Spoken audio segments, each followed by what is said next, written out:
5ই August আমি কি ইচ্ছে করে পালিয়ে গিয়েছিলাম, নাকি আমাকে তাড়িয়ে দেওয়া হয়েছিল? আমি মনে করি এই সত্যটা আপনাদের সকলে জানা প্রয়োজন। সত্যটা আসলে জানেন কি,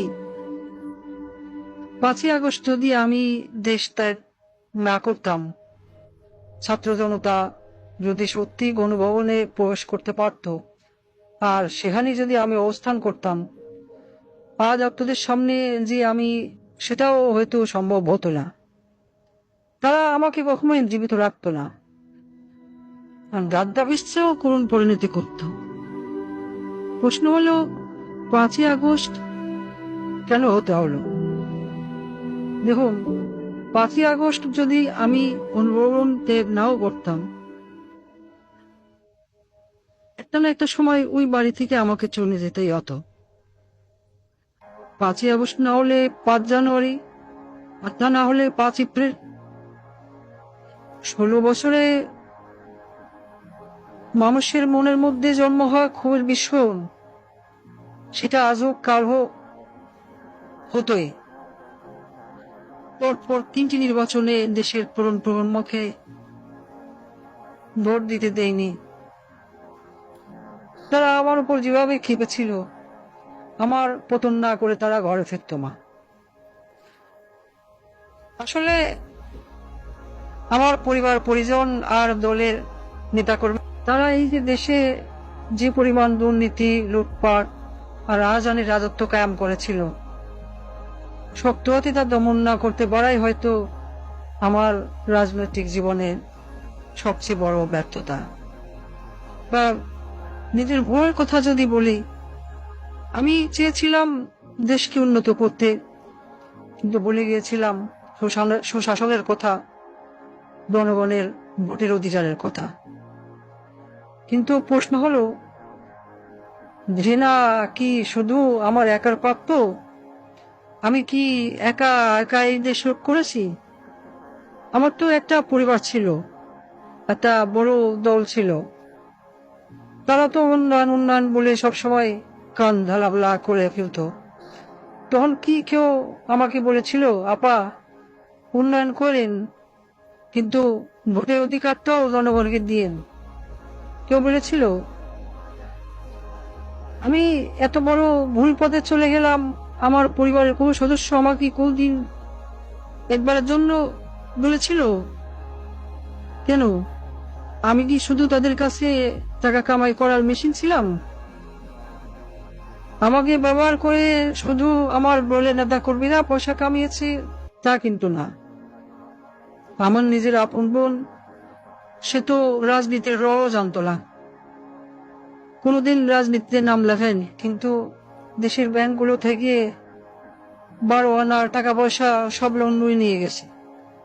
লন্ডনের ব্যাংকগুলোতে যে টাকা আছে, সেগুলো তো কোথার দৈত্য বিয়ে দিয়ে আসেনি। আর যেসব পুলিশ সদস্য আমার কথা শুনে ছাত্রদের উপর গুলি চালিয়েছে বলা হচ্ছে, তারা কি শুধু আমার ক্ষমতা রক্ষার জন্য গুলি চালিয়েছে, নাকি নিজেদের সম্পদ রক্ষার জন্য গুণ খুন চালিয়ে সম্পদ যেভাবে কামাচ্ছিল তা যেন চালাতে পারে, সেজন্য গুলি চালিয়েছিল? এত এত রক্তপাত তারা করলো, তাদের দিকে থুতু দিচ্ছেন না কেন? ঘৃণা কি শুধু আমার একার প্রাপ্য? কোথায় আসবে নজির? সে তো আমি ক্ষমতায় থাকতেই দেশ থেকে পালিয়েছিল। 50,000 টাকা বেতনের চাকরি করে সে কিভাবে 20,000 কোটি টাকা কামিয়েছে? হ্যাঁ, আমার ব্যর্থতা, আমার ক্ষমতা ব্যবহার করেই তো এরা এত সম্পদের মালিক হয়েছে। কিন্তু আমার প্রশ্ন, যত সব ঘৃণা, সব কি আমার একারই প্রাপ্য? সবকিছুর জন্য যেন আমি একাই দায়ী? এই প্রশ্ন আমি রেখে যাচ্ছি। পরমাণু বিদ্যুৎ প্রকল্পে $12 বিলিয়ন থেকে আজ $2 বিলিয়ন আত্মসাতের অভিযোগ উঠেছে। শেখ রেহানা কেন এত টাকা দাবি করলো? সে রাজনীতি করবে না, কোনো অপকর্মের ভাগ নিবে না, কিন্তু প্রকল্পে প্রকল্পে চাঁদাবাজি করলো, দেশের ব্যাংকগুলি লুট করলো। কিছু বললেই বলে বাপ তো তোর একার না, শেখ মুজিব আমারও বাপ। আমি বলি দেশ লুট করা বাপের গোত্তরি না। এই দেশে হয়তো এমন মানুষই বেশি ছিল যারা আমাকে ভালোবাসে নাই, ঘৃণা করেছে, কিন্তু আমার বাবাকে তো ভালোবাসত। আমার দুঃশাসনে অতিষ্ঠ হয়ে আজ মানুষ আমার বাবা শেখ মুজিবকে নিয়ে কটূক্তি করছে, গালাগালি করছে। কিন্তু একটা আজব বিষয় শুনুন, আমি যে এত বড় ভুল পথে চলে গেলাম, আমার পরিবারের কোনো সদস্য, আমার মেয়ে, আমার ছেলে কোনোদিনও একবারের জন্য বলেনি।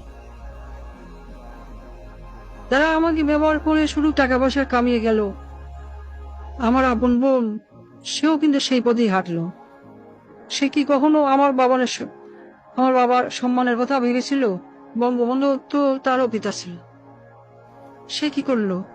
কিছুদিন আগেও আমাকে নেত্রী বলে রাখতো, আজ ডাকে খুনি। আমি জানি এই তকমা আমার প্রাপ্য, কারণ আমি যা করেছি তা কখনোই ক্ষমার যোগ্য অপরাধ না। রাতে যখন ঘুমোতে যাই, আমার দিনগুলো আর রাতগুলো এখন একই রকম। আমি জানি না ঘুমাতে কেমন লাগে, জানি না শান্তি কাকে বলে। আমার ঘরে প্রতিদিনই এখন মানুষ আসে, আমার চারপাশে দাঁড়িয়ে থাকে।